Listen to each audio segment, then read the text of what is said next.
Hi, everybody. This is Silvio Canto in Dallas, Texas on Wednesday, December the 1st. And welcome to our video commentary. Welcome to the month of December. And the month of December means we're a lot closer to 2022, of course, which is going to be a very significant year because of the midterms coming up a year from today.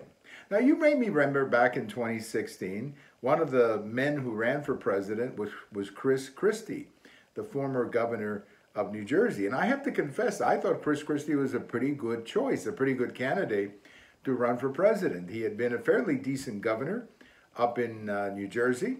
He was a Republican from a blue state, so that always gives you a certain credibility.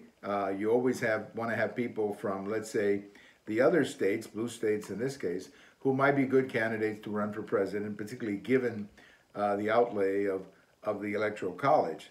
And Christie was seen by many people as a pretty strong candidate for 2016. There were many people who thought he would win the nomination, including myself. I thought he had a pretty good chance at making it to the convention as a very viable candidate. Then Christie, like a lot of the others, ran into Trump and many other things that were going on that year, and he bailed out. I don't know exactly when he bailed out, but he bailed out, I think, by the spring or early summer.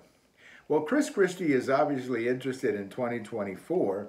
He's been on TV quite a bit. He has a new book. He has a new book that he is promoting. This is something that candidates do when they're running. They write a book and then they promote the book and talk about some of their ideas on this book. And Christie has been somewhat critical of President Trump, arguing that President Trump needs to get over the election of 2020. And even today in an interview, he was saying that President Trump did not do as much as he could have done. For example, he's talking about Obamacare, that President Trump was not able to eliminate Obamacare. Well, we were ready to eliminate Obamacare, to be fair. We had the votes, and then at the last minute, the late Senator McCain decided not to overturn Obamacare, and that's why it stayed on the books. Well, we were there. We had the votes, and with McCain's vote, it would have been done, but unfortunately, the late Senator McCain decided to vote to keep Obamacare on the books. Anyway, to make a long story short, Christie is obviously running in 2024. How viable of a candidate he will be, I don't think he's going to be very viable. I think he had a better chance before. And the reason for that is that what I'm seeing in the Republican Party,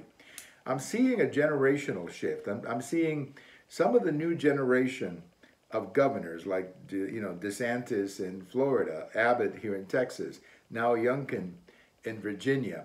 I'm seeing sort of a new generation of governors who I believe very strongly will be on the ticket in 2024, either as Trump's vice president, if Trump decides to run, or on their own as president. I also think Senator Scott from South Carolina has a very good chance of being on the ticket as well. So I don't know if Christie is going to be on the ticket. My guess is that he's not. And I'm not exactly sure why he is being critical of Trump right now, but he may want to reconsider that, because I think Trump is going to be a kingmaker in 2024.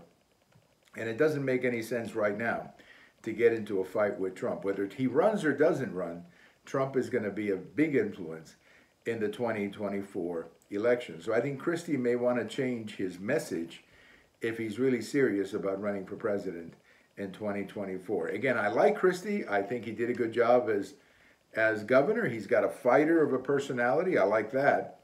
But I don't like his strategy at the moment. He may want to reconsider that and think more about the Republican Party of today, which is a little different than the Republican Party of 2016. Thank you for watching. And if today is your birthday, happy birthday. Bye-bye, everybody.